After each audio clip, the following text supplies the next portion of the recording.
नमस्कार मित्रांनो, परत एकदा आपलं खूप खूप स्वागत आहे आपल्या सर्वांच्या लाडक्या महाडीबीटी स्कॉलरशिप ऑफिशियल या चॅनलवरती। आणि आज तुमच्यासाठी आपण घेऊन आलो जॉब कार्ड। आता जॉब कार्ड म्हटल्याच्या नंतर तुम्ही आपल्या चॅनलवरती मागचा एक व्हिडिओ पाहिला असेल की जॉब कार्डची ऍक्च्युअल प्रोसेस कशी आहे त्याच्या संदर्भात आपण सगळं सांगितलं होतं। याच्याबद्दलच्या योजनेचे फायदे पण सांगितले होते।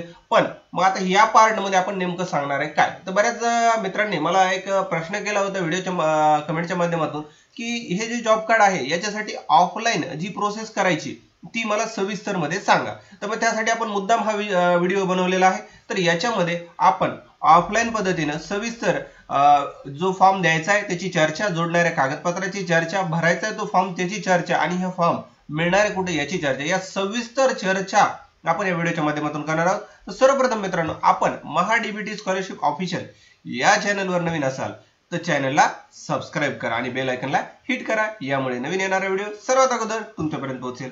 चला वळूयात आपल्या विषयाकडे। सर्वप्रथम पहा, ही एक पीडीएफ आहे जॉब कार्डची। आता ही तुम्हाला मिळणार आहे कुठं, तर याची एक लिंक तुम्हाला मी कमेंट सेक्शन मध्ये पिन करून ठेवणार आहे। त्याचबरोबर व्हिडिओच्या डिस्क्रिप्शन सेक्शन मध्ये सुद्धा तुम्हाला ही पीडीएफ पाहायला मिळणार आहे। आता सर्वप्रथम पहा, याला आपण नमुना 9 असा फॉर्म म्हणतो। तर इथं तुम्हाला समोरासमोर दिलेले तुम्ही पाहू शकता। याच्यामध्ये सर्वप्रथम आपल्याला आपलं गाव, त्याचबरोबर ग्रामपंचायत, तालुका आणि जिल्हा लिहायचा। आता तुम्ही म्हणाल गाव आणि ग्रामपंचायत का दिलं, जर एखाद्या गाव हे जर 2-4 गाव मिळून एकत्र जर असेल, छोटे छोटे गाव असतील तर त्याला ग्रामपंचायत ही एक असते, कॉमन ग्रामपंचायत असते। त्यावेळेस आपल्याला आपलं गाव आणि ग्रामपंचायत वेगळी असेल। पण जर तसं नसेल तर तुम्ही तुमचं सेपरेट गाव इथं ग्रामपंचायतच्या ठिकाणी आणि गावाच्या ठिकाणी सुद्धा लिहू शकता। मग हे 4 गोष्टी भरल्याच्या नंतर इथं पहा की तुम्हाला तुमचा एक दिनांक लिहायचा आहे की कुठल्या तारखेला तुम्ही हा अर्ज देताय। आणि हा अर्ज देताना याच्यामध्ये तुम्हाला दिले सरपंच ऑब्लिक ग्रामसेवक ग्रामपंचायत असं लिहिलेलं आहे। इथं याच्या समोर कुटुंब प्रमुखाचे नाव लिहायचे। आता कुटुंब प्रमुखाचे नाव लिहिताना आधार कार्डवर जशी माहिती आहे जशाच तशी लिहा। त्याचबरोबर आता कुटुंब प्रमुख आणि अर्जदार हा दोन्ही एकच असेल तर इथं तुम्ही माहिती लिहू शकता, त्याचं नाव परत जशाच तसं लिहायचं आहे।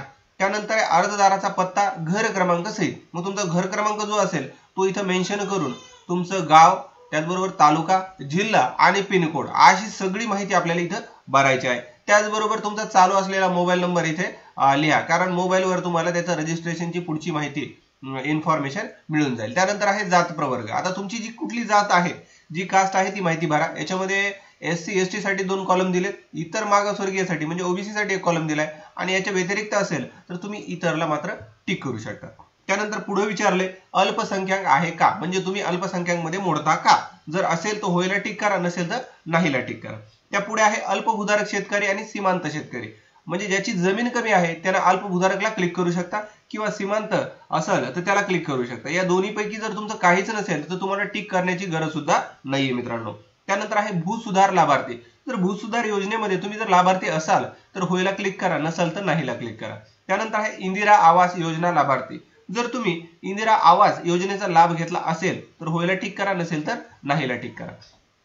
त्याच्या पुढे आहे आम आदमी विमा योजना लाभार्थी। तर तुम्ही विमा योजनेचा लाभ घेतला असेल तर होय करा अथवा नाही करा। त्याचबरोबर राष्ट्रीय स्वास्थ्य विमा योजना लाभार्थी, याच्यामध्ये सुद्धा तुम्ही जर लाभार्थी असेल तर होय करा आणि त्याचा क्रमांक मात्र पुढे लिहायला विसरू नका, नसल्यास नाहीला टिक करू शकता। त्याचबरोबर तुमचं जर नाव दारिद्र्य रेषेखाली असेल तर तुम्ही येस करा, ज्याला आपण DRD असं म्हणतो, आणि जर नसेल तर तुम्हाला हे भरायची गरज नाही। त्यानंतर आहे अनुसूचित जमाती व इतर पारंपरिक वन विकास वन निवासी वन हक्क मान्यता अधिनियम 2006 अंतर्गत जमीन मिळाली आहे का।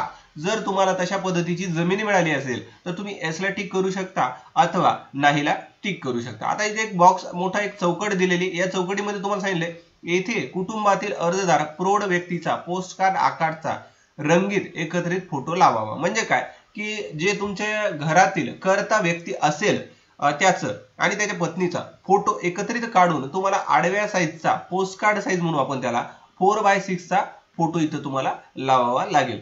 आता हे झालं फर्स्ट पेज। आता सेकंड पेज वर येऊयात। सेकंड पेज वर आल्याच्या नंतर इथं पाहू शकता की तुम्हाला इथे एक बॉक्स दिलाय की तुमच्या घरामध्ये किती मेंबर आहेत ते। जर तुमच्या घरामध्ये 2-4 मेंबर असतील तर इथं अनुक्रमांकामध्ये 1 2 3 4 असं लिहून प्रत्येकाचे नाव त्याचबरोबर त्याचं कुटुंब प्रमुखाशी नाते, म्हणजे जो आपण वरी अर्जदार लिहिलाय तर त्याचं नाव लिहिताना इथं स्वतः लिहा, त्याचबरोबर स्त्री पुरुष जे असेल ते निवडा, वय निवडा, अपंग असल्यास इथं होय लिहा, नसल्यास नाही लिहा. आणि त्याचबरोबर जर त्याची पत्नीची माहिती लिहित असताना इथे पत्नीचं नाव, त्यानंतर नाते तर इथं पत्नी लिहा, आणि त्यानंतर स्त्री पुरुष वय अपंग अशा पद्धतीची माहिती लिहा.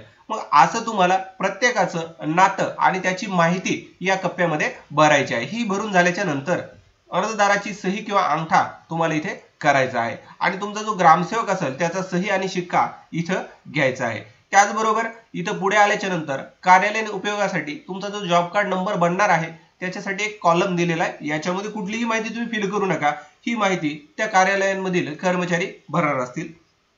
त्याचबरोबर जर तुम्हाला जॉब कार्ड मिळेल तर त्याचा दिनांक वगैरे हे सुद्धा कार्यालयीन अधिकारी भरतील, तर याला रिकामं ठेवणं चांगलं.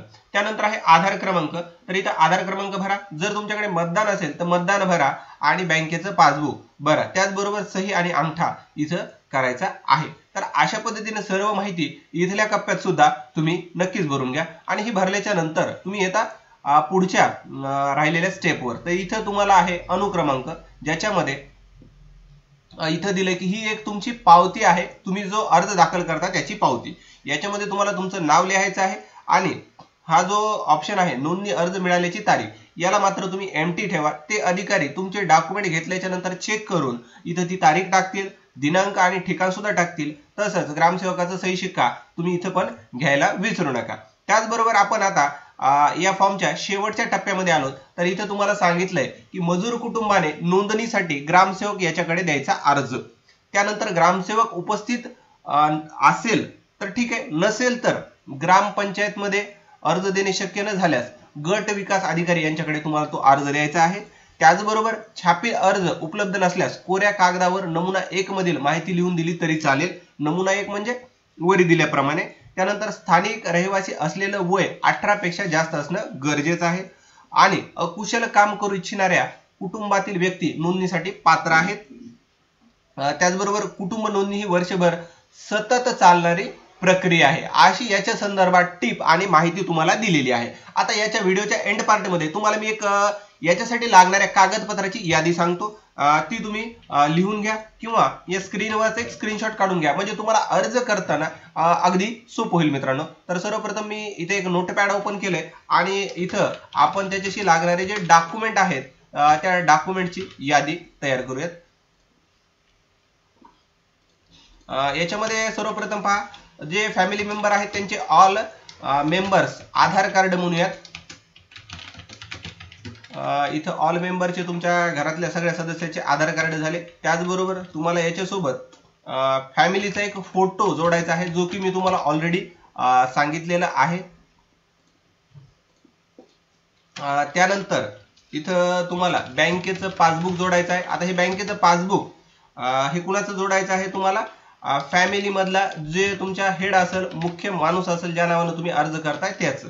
आता त्याचबरोबर तुम्हाला इथे परत हे जोडायचं आहे, जर तुमच्याकडे वोटर आयडी कार्ड असेल कुणाचं, फॅमिली हेडचं, हे प्रत्येक माणसाचं जोडणं गरजेचं नाही, ते तुम्हाला इथं जोडायचं आहे. अशा पद्धतीने तुम्हाला हे अर्जाचे पूर्ण कागदाची झेरॉक्स घ्यायची, या पद्धतीने डॉक्युमेंटची एक झेरॉक्स काढायची, आणि ती झेरॉक्स याला जोडून या कागदावर ग्रामसेवकचा सही शिक्का घ्या, आणि तुम्हाला सांगितल्याप्रमाणे ग्रामसेवक कडे द्या किंवा गट विकास अधिकारी यांच्याकडे द्या, किंवा तुमच्या एरियामध्ये जी पंचायत समिती असेल त्याला तुम्ही हा फॉर्म द्या. त्याच्यानंतर याची प्रोसेस होईल. प्रोसेस झाल्याच्या नंतर 7 दिवसाचा कमीत कमी कालावधी लागतो, आणि जास्तीत जास्त एक 15 दिवस ते 1 महिन्याचा कालावधी लागतो. याच्यामध्ये तुम्हाला हे सर्टिफिकेट मिळून जाईल. आता तुम्ही परत म्हणाल सर हे सर्टिफिकेट मिळणार आहे कुठं, तुम्ही जिकडे अर्ज देताल तिकडूनच तुम्ही परत हे सर्टिफिकेट घ्यायचं आहे, आणि त्यांना विचारणा करा की हे सर्टिफिकेट कधी येईल, कधी मी घ्यायला येऊ. तर मी तुम्हाला मिनिमम ड्युरेशन आणि मॅक्झिमम ड्युरेशन सांगितलंय, त्या तारखेमध्ये तुम्हाला हे सर्टिफिकेट मिळून जाईल. तर व्हिडिओ आवडला असल्यास लाईक करा, तुमच्या गरजू मित्रापर्यंत हा व्हिडिओ शेअर करा, आणि अद्याप चॅनलवर नवीन असाल तर नक्कीच चॅनलला सबस्क्राईब करा. तुमचा मूल्यवान वेळ दिल्याबद्दल धन्यवाद मित्रांनो.